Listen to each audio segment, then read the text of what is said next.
हाँ जी,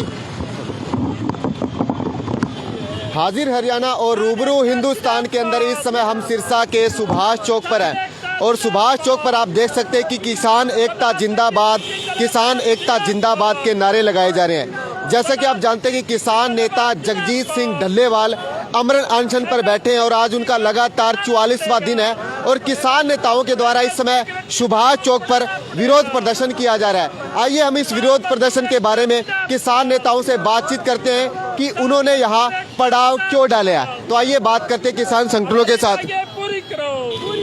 नमस्कार सर जी। नमस्कार जी। जी सर, आप कौन से किसान संगठन से हैं और आपके द्वारा है सारे किसान संगठन इकट्ठे हैं। किसान संगठन कहीं कोई अलग नहीं है।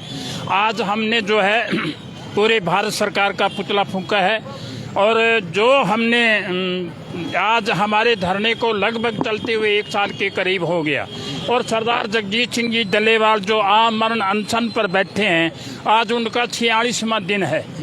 लेकिन प्रधानमंत्री का पत्थर का दिल है, पता नहीं लोहे का दिल है या इस सरकार का सीने में कौन सा दिल धड़क रहा है, ये हमारे को किसान को पता नहीं है। लेकिन इनके मन में आज तक ये भी नहीं आई भी 70 साल का बुजुर्ग आमरण अनशन पर बैठा है जिसका वजन 25 किलो से भी कम हो गया है और सरकार बातचीत करने को भी तैयार नहीं है। इतनी निर्दयी होगी क्या? हम हिंदुस्तान के नागरिक नहीं है?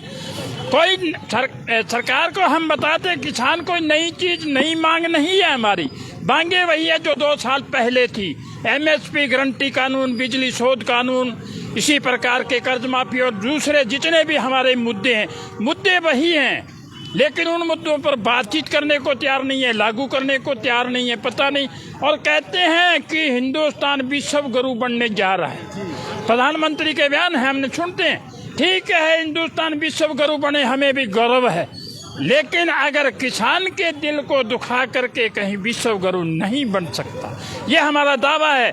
क्योंकि हिंदुस्तान जो है, भारत जो है, वो 80% सोर्स जो है वो किसानी से आता है। 80% आबादी गांव में बसती है। गांव का बसने वाला और गरीब मजदूर रेड़ी लगाने वाला अगर सुखी नहीं होगा तो विश्व गुरु नहीं बन सकता भारत। आज भी त्योहार है, हम बहुत अच्छे ढंग से मनाते आए हैं, पूर्व से मनाते आए हैं। लोहड़ी के अंदर भी इन कानूनों की और इस सरकार की पर्चियां जलाएंगे। हाँ, पर्चियां जलाएंगे इस सरकार की, इस मोदी की, ताकि उस गुरु को और परमात्मा को और लोगों को पता चले कि ये कितने करूर है।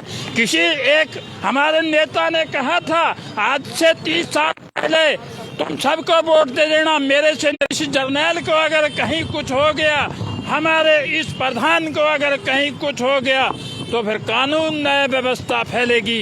इसकी जिम्मेवार हरियाणा सरकार और भारत सरकार और पंजाब सरकार और पूरा भारत जिम्मेवार होगा। तो किसान संगठनों के द्वारा फैसला लिया गया है कि इस लोहड़ी के पर्व पर हरियाणा सरकार की प्रीतियां जो है वो लोहड़ी में भस्म की जाएगी। और आइए बातचीत करते हैं जी।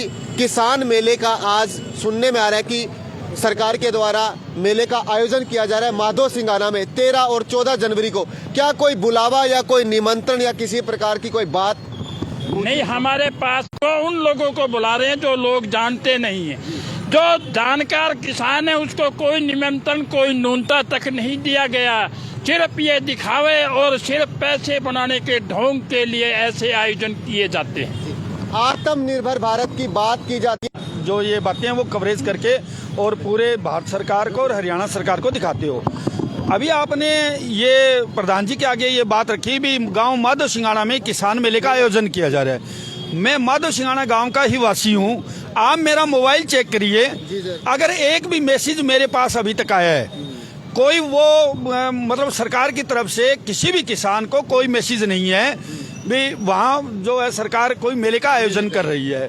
दूसरी एक बात और सबसे जो अहम बात है वो ये है कि आज जो है हमारी जो लड़ाई एमएसपी की मांग को लेकर नहीं है, एमएसपी की गारंटी कानून को लेकर है। एमएसपी की मांग एक अलग चीज है, गारंटी कानून एक अलग चीज है। अगर गारंटी कानून बना दिए थे और गुरु गुरुद्वारा साहब में जाके हाथ जोड़ के सारी जनता के आगे माफी मांगी थी उन्होंने भी मेरे से बहुत बड़ी गलती होगी, मैं 3 कानून लेके आया आपसे पूछे बगैर, फिर भी जनता ने उनको माफ कर दिया। लेकिन आश्चर्य और अचंभा तो इस बात का है भी हम जाते हैं अपने गुनाह छुपाने के लिए, कभी मंदिर जाते हैं, कभी मस्जिद जाते हैं, कभी गुरुद्वारा साहब जाते हैं भी भगवान हमारे गुनाह माफ कर दे, और उसने तो वहां जाकर भी झूठ बोल दिया। हमारे जो पवित्र स्थान है जैसे मंदिर, मस्जिद, गुरुद्वारा, अनेक धर्मों के लोग हमारे देश के अंदर है, चाहे कोई किसी भी धर्म से है, उस मंदिर या मस्जिद या गुरुद्वारे में जाकर जो इस देश का प्रधानमंत्री झूठ बोल सकता है, इससे ज्यादा विडंबना इस देश की क्या होगी। इस देश का राजा ही झूठा है। हम अपनी एमएसपी की गारंटी कानून को लेके रहेंगे, इसके लिए एक नहीं चाहे 1000 डल्लेवाल हमें कुर्बान करने पड़े, 1000 डल्लेवाल चाहे कुर्बान करने पड़े, किसान बंधुओं को कहना है। और आज सिरसा के सुभाष चौक पर देख सकते हैं, आज किसान संगठन है जिन्होंने अपना विरोध प्रदर्शन जाहिर किया। देख मैं आज कहना चाहा कि प्रधानमंत्री या तो वायदो क्यों करियो, अगर वायदो करियो 2 साल पहले आंदोलन हो भी आंदोलन गोडा टेक के वादो करियो बोले मैं एमएसपी कानून लागू कर दूंगा, कानूनी तौर पर लागू करूंगा, एक दबाव नहीं कानूनी तौर पर लागू करूंगा। आज वो मुकर गयो। इन बाबत में डल्लेवाल साहब आज 40-45 दिनों भूख हड़ताल में आज आखिरी सासा का कंगार पर आ रही है। अगर 20 शख्स का कुछ हो गयो तो जनता माफ को नहीं करेगी, सरकार ने कभी को नहीं करेगी माफ। तो देख रहे हैं आप मेरे साथ, हरियाणा के अंदर बड़े बड़े योजनाओं की घोषणा होती है और हरियाणा के अंदर बीजेपी के नेता जरूर पूछते हैं, लेकिन डल्लेवाल जी से मिलने, उनका हालचाल पूछने कोई नहीं पूछ रहा है। और ये कहना है मेरे साथ सभी किसान बंधुओं का। और ताऊ जी थे क्या किसों का मैं थारो? मेरा गांव गुड़िया खेड़ा, बेगराज पुनिया। गुड़िया खेड़ा गांव से जी, बेगराज पुनिया।